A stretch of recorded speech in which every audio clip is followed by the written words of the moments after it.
golden calf, the promises series for Exodus 32 today. Well, relationship between God and God's people at its lowest point. Its lowest point in the whole Bible in this morning's reading, Exodus 32. Come make gods for us, the people say to Aaron. They give him all their gold, and he casts an image of calf, the golden calf. The god called Apis, this god was represented by a bull, the calf. And also Canaan and throughout the Middle East, the bull was symbol for the god Baal. The both of these gods, they were the center of the fertility cult. It was thought they guaranteed a fertile field, fertile herbs, even they believed the fertile families. So you can see that the gods of ancient world, they were the gods you could manipulate to get what you want. You can manipulate the God and get what you want. Just offer them the right sacrifices and you could have a bumper crop or larger family, they thought. But the God of Israel was not someone. God of Israel was not someone to be used, but someone to be known. He longed to create a chosen people for himself that would honor him by living a moral and ethical life. Through Israel, God wanted to bless and redeem the whole world.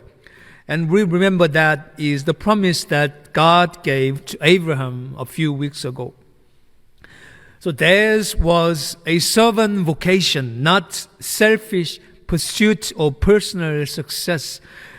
By making golden calf, the people of Israel were rejecting God's vocation for their nation. So now, with that as a background in your mind, let's take a close look at the scripture lesson this morning. The first thing we want to ask is why the people wanted to make an idol. Why did they want to make an idol? And the answer in one word would be fear. Fear, F-E-A-R. We need to realize how important Moses was to the Israelites. It was through Moses, through him that God redeemed Israel. God used Moses to split the Red Sea, to give people the manna. Moses led people to Mount Sinai, and where they heard God was speaking the 10 Commandments from the mountain. So Moses was kind of intermediary between God and Israel.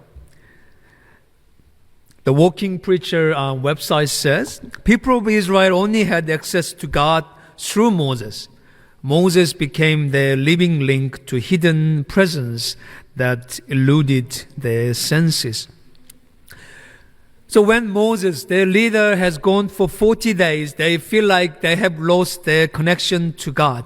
This is the first time in the nation's short history that Moses is separated from the people, and out of their fear, out of their concern, they try to find another way to connect with God by making an idol just like the one they had seen in Egypt.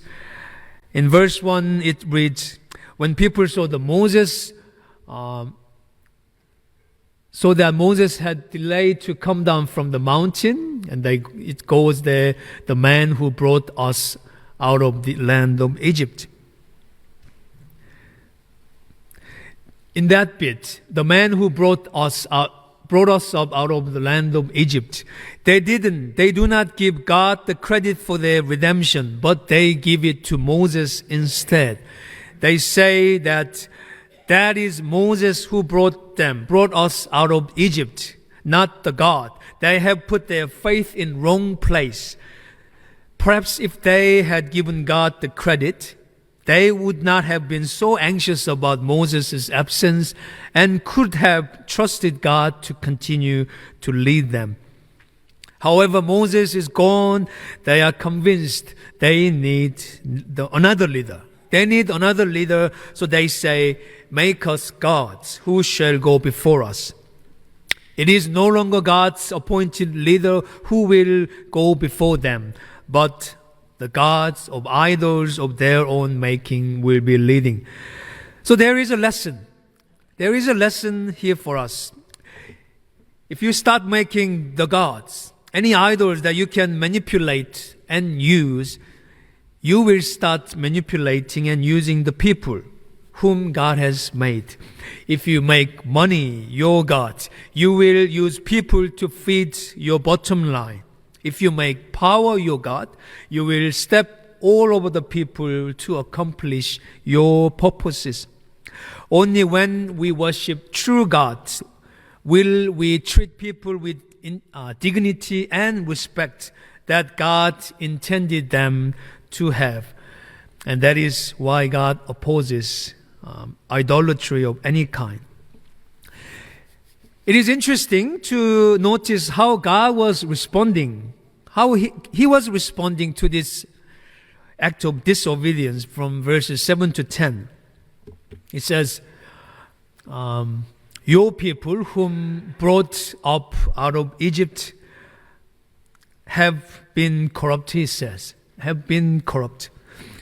When God said, your people, not my people, your people, you brought up, it seems God does not accept any responsibility for fixing the problem. And he even seems to be willing to give Moses credit for bringing the people up out of Egypt. In a way, he dumps everything in Moses' lap. Then in verse 10 says, now leave me alone. Leave me alone. In other words, well, Moses, get out of my way. There is nothing you can say, or there is nothing you can change my mind.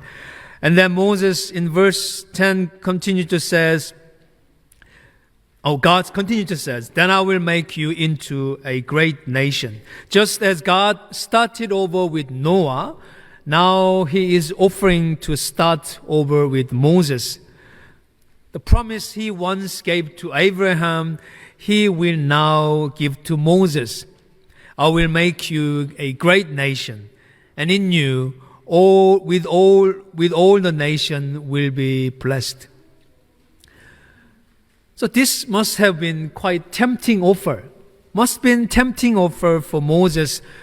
But instead of taking God up on his offer, Moses is using it, turn the tables around and to convince God not to destroy his chosen people. So how did Moses convince God to change his mind about the disaster that he planned to bring on his people? Moses, he's making three things. First, Moses is making God accept the responsibility for God's people. God had told Moses that they are your people. You brought them out of Egypt. They are your problem. In verse 11, Moses then says, "O Lord why should you anger burn against your people? They're not mine, your people, whom you brought out of Egypt with great power and mighty hand.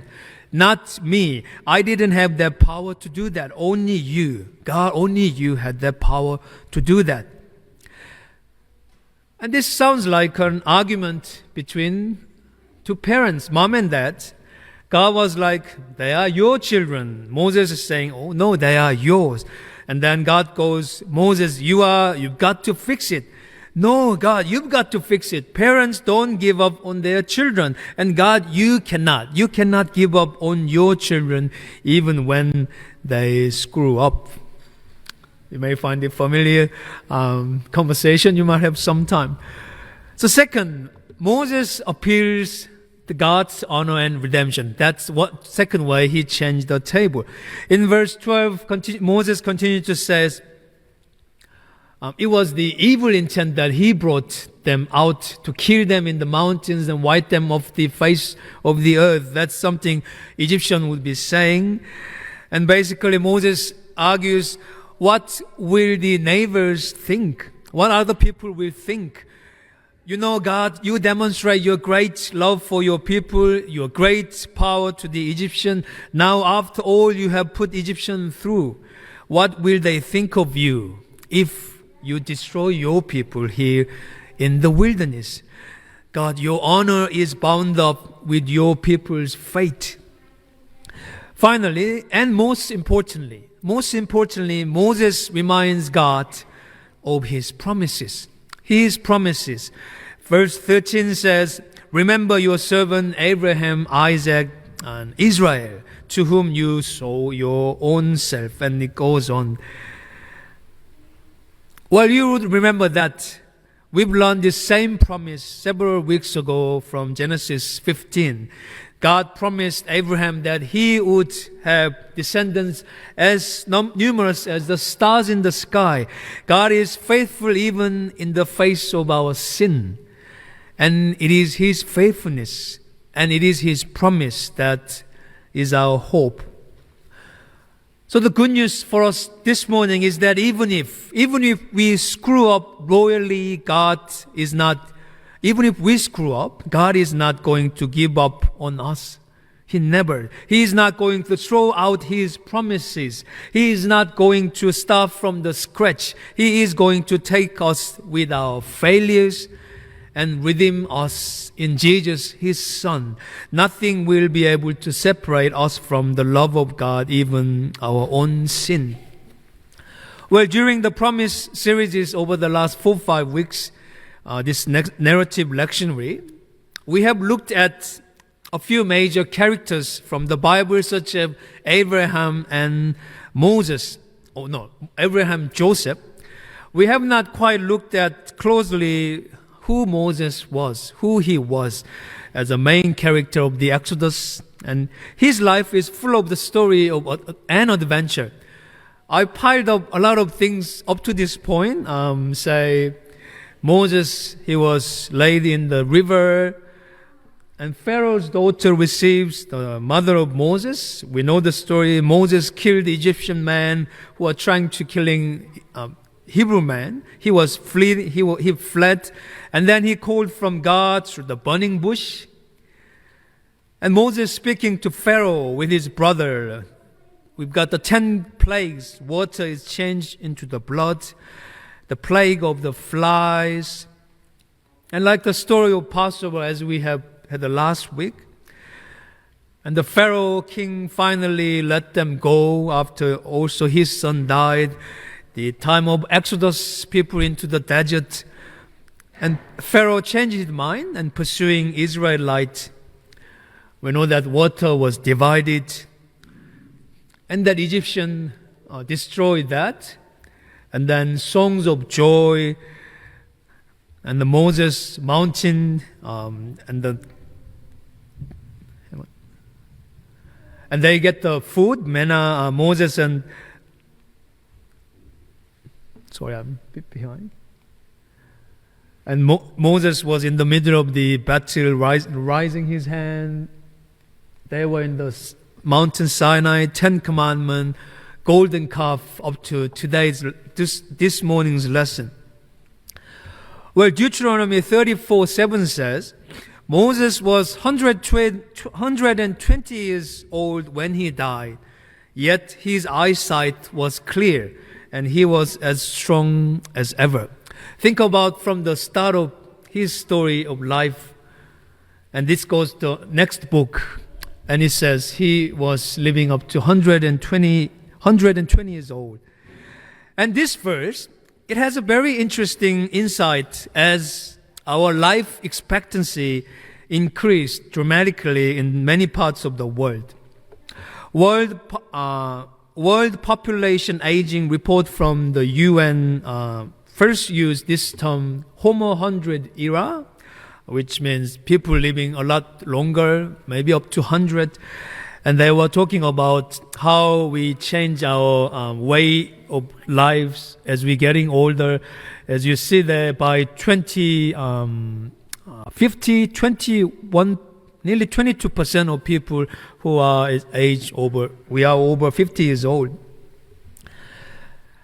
And this book, Happiness Curve, Jonathan Locke, Jonathan, he researched this Homer 100 era influence in his book, How People Getting Old, How We Find Happiness in These Changing Circumstances.